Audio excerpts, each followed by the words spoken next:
I apologize for the last video.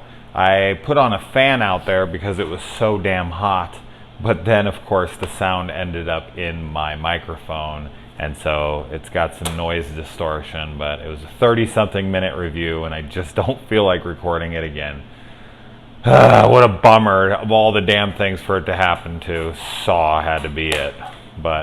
And I already tried to record this review as well, and I was out in the garage and it was too hot. Then I brought it in here. Blah, blah, blah. Let's get on. Let's do this review basically all over again. That's all right. Man, I have more technical difficulties, I swear, guys. All right, so let's talk about Saw 2. As I said in the last one, if you really want to hear my thoughts of the series as a whole, I think that the first review is going to be a place to go for that. I've already said in there that I love this entire series. I am one of the few people in the horror community that champions this series as the best horror series ever because of the continuity and because of whatever. Like I fully illustrated my thoughts on that part of it in that review over there. So go ahead and check that one out if you haven't for some reason. And let's just focus on this film itself. Now, this one starts with the death mask, which, you know, this kind of brings me to something that I forgot to mention in my last review. This is the series that coined the genre term torture porn, which, if you've watched my channel enough, you know I despise that name. I don't know what it is about it. It's probably because I always hear it used in a negative connotation. Like, if people were like, oh man, I love torture porn, I don't think I would be so, you know, annoyed with it. But for me, I don't understand, and I've mentioned this in other reviews, so excuse me for being redundant, but I don't see how something like Friday the 13th, the final chapter, isn't basically torture porn. Like, the entire reason a film like that exists is to showcase kills, to show nudity. Like, it's just purely for, like, primal kind of desires. Like, yes, there's some great characters in it and whatnot, but there's great characters in these, in my opinion. And the Hostel movies and whatever.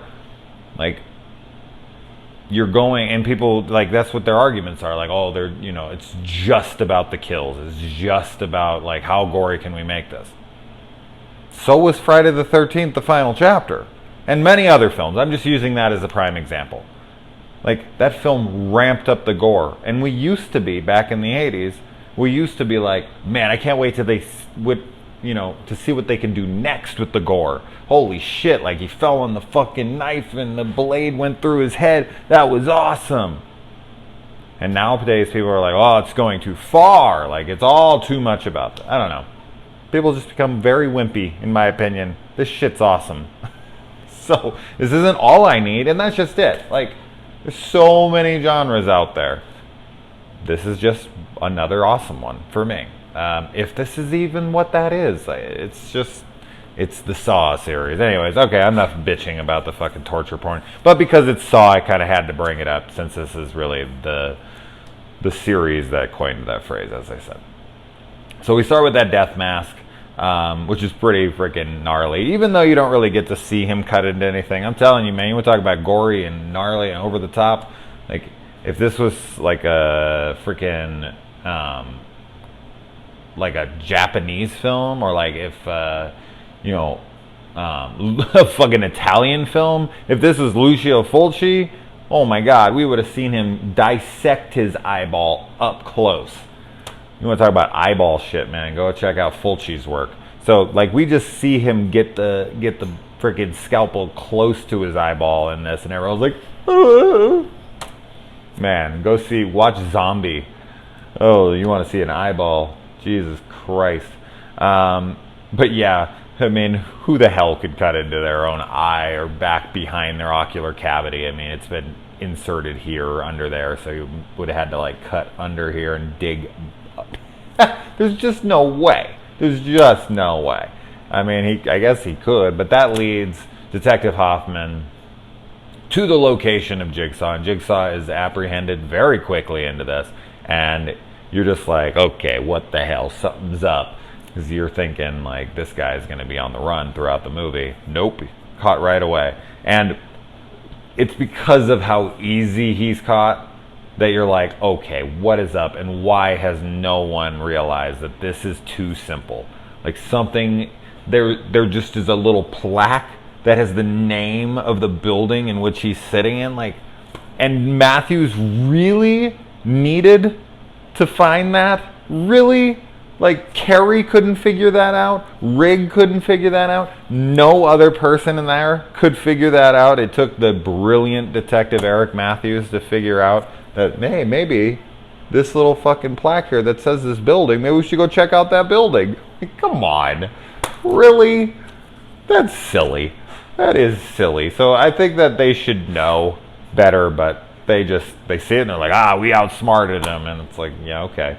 Love Donnie Wahlberg in this. I love him in parts 2, 3, and 4. I do love seeing him. As I said, spoilers for the entire series. I will be talking about connections and how they go on throughout the series, because this series is so interwoven and the continuity is so incredible. Yes, I'm just going to sit here and praise these movies because no one else does. You want to see a fucking review hating on Saw?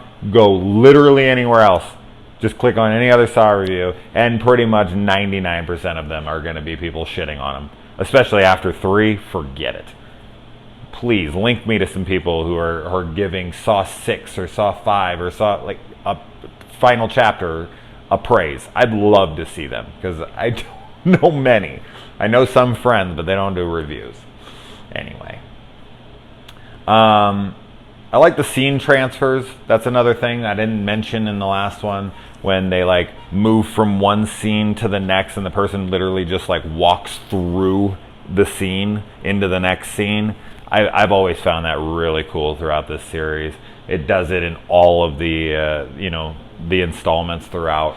And I think it's a really cool technique. It's fun. It just keeps the story moving along, and it just feels like it's flowing right into it. Like Matthews, like in between here and point A and point B, like this is the only part of like what he was thinking about, and he just boom, Matthews like moves from his house or something, or like wherever the hell he is, like right to the crime scene. He just walks right through it. I love that kind of stuff.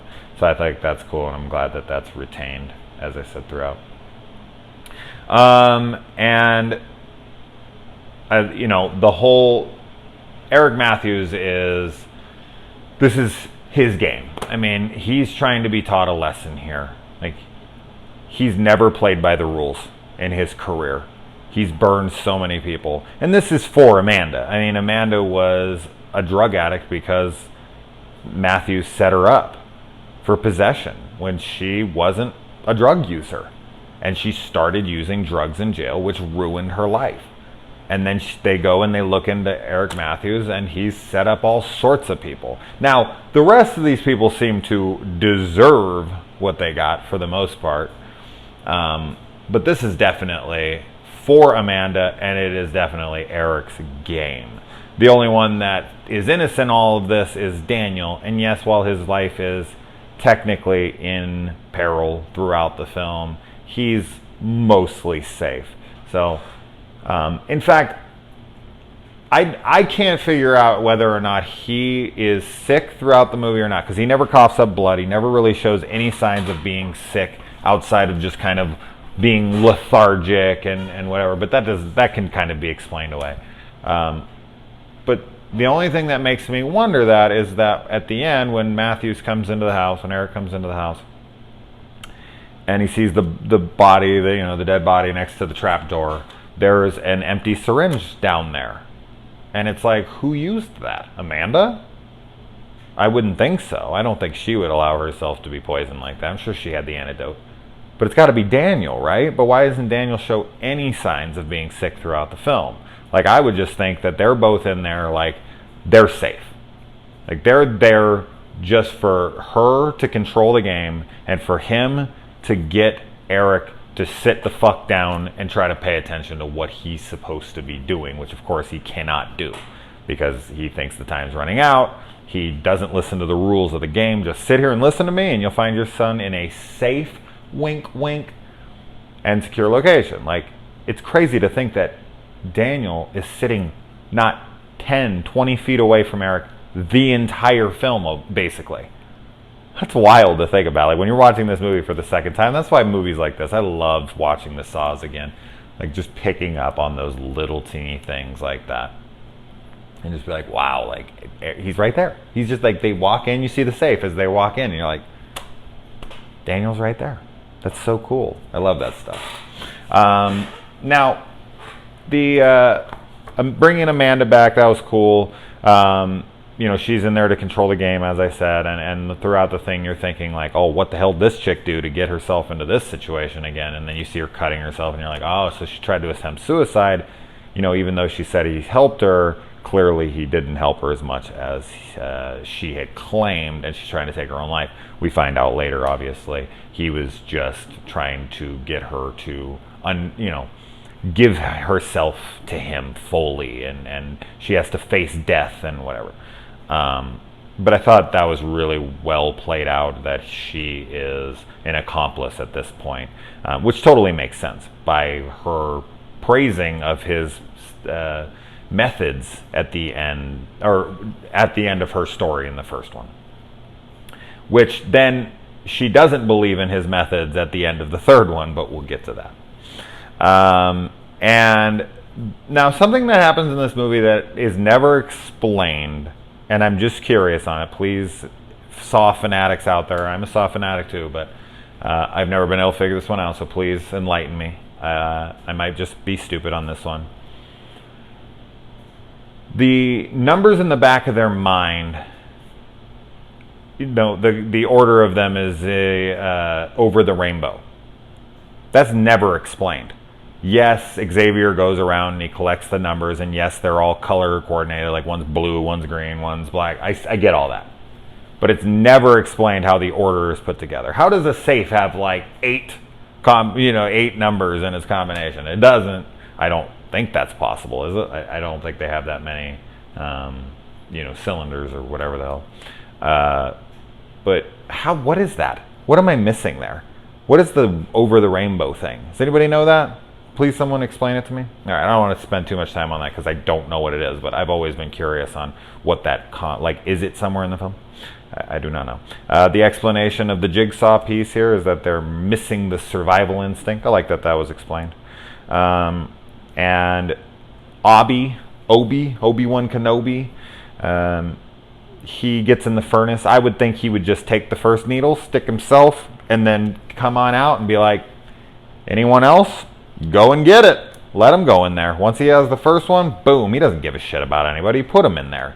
And he's out of his mind, so he doesn't really care if anyone's going to. I mean, he takes the fucking knife from Xander and puts it against his neck, and he's just like, if you're going to threaten me with a knife, you might as well cut me a little first. It's like, this dude doesn't give a shit. Like, he's out of his fucking mind. So when he grabs that first one, I'm just like, bye guys, I'm going to go wait up by the door. You figure it out. And I think that, Xander probably would have jumped in there first. He would have been the first person in. Or he would have thrown someone in there to get it for him, but they could have just grabbed it and injected themselves. Although he'd probably kill them for that. Who knows? Xander is definitely one of the main villains of the movie, outside of Jigsaw and Amanda herself. And let's see. His John Kramer's suicide attempt is what led him to the games, because he was blown away by his resiliency and the body's resiliency to something like that. So he wanted to test the human condition from that point on. I already said that Amanda started using in jail. That's why this is all fucking kind of happening. The needle pit is just insane. I think that's the squeamish one. Like, that's the one where everyone's just, anytime you watch this with anybody, they're just like, oh my God. And let me tell you what, those are all used needles, okay? Amanda is a petri dish of STDs and every other kind of freaking bloodborne pathogen. Whatever. That chick has HIV, that chick has everything. That many needles down there, and like that many stuck her, the odds are that she has some fucking illness. I mean, unfortunately, that's how, like, the majority of HIV is spread over in like Africa, is through needle use. Like they use the same needle up to like something insane so many times before they're finally disposed of. It's disgusting. But I don't want to get too much into that. I was just going to be like, oh my God, they pay kids to go out and find. Like, no, Jason, stick on the fucking point. But yeah, she's not. But him like pushing her down there and her digging around. There's no way. There's no way you could physically take that. Like to sit up on your knees and dig through. There's just no way, man. I'm sorry. And she like gives her the key. She gives him the key and he drops the key like a dumb fuck. Like if he wouldn't have dropped the key, he would have got that safe open. That safe is huge, by the way. Jesus Christ, how'd they get that up there on the second level of that like very weakened structured house? Like that is a huge ass safe. It couldn't have been like this big. It's a needle. It's only like this big. Why does the safe have to be the size of a fucking like bank vault? It's ridiculous. But yeah, if he wouldn't have dropped that. And then he goes and tries to attack her. After he drops the key, after she gets it for him, he is such a piece of shit. My good God. When we find out that all of them were arrested by Eric Matthews, as I had mentioned, which puts him in some hot water, but he never really has to deal with much of that at all, actually. So that doesn't really come to any kind of like head in this film. And Eric beats the shit out of John Kramer. Holy crap, man. Breaks his finger and everything, and he finally is like, game over, like, I'll take you to the house. Which then when he's taking him to the house, he's like, it's the last house on the left. Another wink wink there for horror fans. The Chinese finger cuffs, whatever the hell you want to call that, where the girl puts her arms up into the thing. If you look close, there's a little lock right there at the top of the box. It's just really quick, blink and you miss it. I'm guessing the key that they get in that room, don't use this key to open the lock of this door. Like that key, I'm sure, opens that lock. Jigsaw is just banking. I read this in trivia that Jigsaw was banking on no one looking for a simple solution. I don't know how that door is open all of a sudden. Maybe it was on a timer, whatever. But the only way to beat that trap would either A, to be to use the key. But if you were going to go up through, you put one arm through like as high as it could go, stick your arm through on the needle and push down until the plunger, pushed against it, because the thing was glued there. And if she pulls it up, it comes out. So she could have given herself that, used some kind of, rod or something she could have found around the house to open the thing up to let her arm loose. So it is beatable. She's just so fucked up in the head at that point, and she's so frantic, and she's needs that so bad that she's just does something idiotic and puts both arms in, and of course eventually will bleed to death. I like that we do get to see her again later in the series trying to pick up John outside of the clinic that Jill works at, and I love that stuff because I love that people come back for bit roles. They even play dead bodies or unconscious bodies in this series just for proper continuity. I love that stuff. Such great attention. I can't say enough about that kind of stuff. It really is. It makes me excited to see that. Like that an actress would just come back. Not like she's some huge actress and she's doing anything with but still just to bring her back for like 5 seconds or like 10 seconds.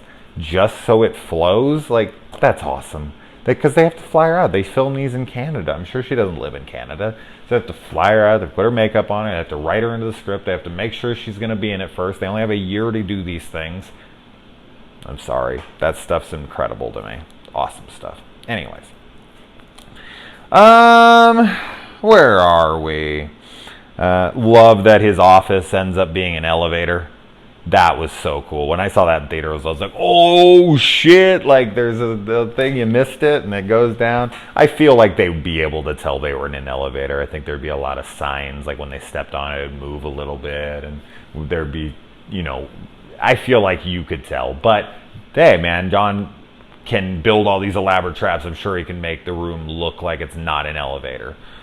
But just like the fact that there's like, bars that come down when it's going down and stuff, I just was like, I feel like you'd see that up in the ceiling, but whatever, it doesn't matter. I just saw that, but I love that. I love that because it's such a sneaky way to get out of there. Like, he had an escape plan all along, and he figured, and that's just it. Like, he's always hoping these people are gonna fucking pass these tests, but he knows ultimately they're not going to. Like, he keeps setting these things up. He wants Dr. Gordon to get out of it. He wants, you know, freaking Eric Matthews to do this right. He wants Amanda to pass her next test and the next. Like, he always wants these things, and Rig as well. Like, but they never do. And let's see here. Last house on the left. Already mentioned that. Then the bathroom from part one. Yet again, another continuity thing here.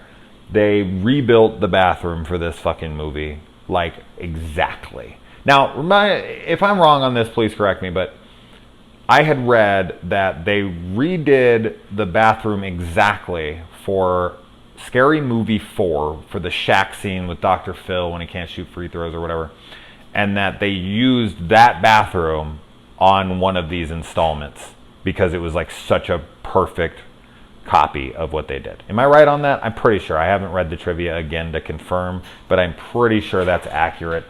It would seem like they would just use the Saw set for Scary Movie, but I read differently. I read the opposite way around, but I could be wrong on that. Please correct me if I'm wrong, which I thought was cool. But the fact that they bring this bathroom back, that they build it from scratch to look exactly like the original, and they do it like a couple times throughout the series. You'd think they'd just keep the damn thing. Let's see here. Adam is confirmed to be dead. We finally find that out since the first one. You never know what the fate of his is, but they come in and there he lays. As I said, I think I said this in the other one, but like when the music kicks in, dude, you know shit's about to get crazy. Xavier cuts the skin off the back of his neck and then pockets it. It's great. And then the saw that Daniel uses to cut Xavier's throat is the saw that Dr. Gordon used to cut off his foot. So there's the saw from the first one, and it's also used again in the third one. So there's some connectivity of the actual Saw, hence the franchise title. And then the huge revelation, the big twist that this all happened before and it wasn't being broadcast live. It was pre-recorded. And I'm not sure why that whole room needed monitors. Couldn't it just be VHS tapes all being played at the same? I don't know, but maybe they needed to see it all lined up together. Whatever, it doesn't matter. But man, I remember that in theaters too. It was like, oh shit! Like, they've been dead the entire movie. Like, this already all took place before this movie started. That blew my mind at the time. I was like, oh man, this is all for nothing. Daniel's sitting right there in the room with him. This happened like yesterday. There wasn't anything that anybody could do about it. Oh, that's great shit right there. And yeah, I mean, he threatens to destroy his work, and he's like, go ahead, Amanda's my future, which of course we find out in the third one that is not going to be the case. So yeah, I think I said everything I want to say about this one. If I think of something else, I'll say it in my 3. So let's move on to 3.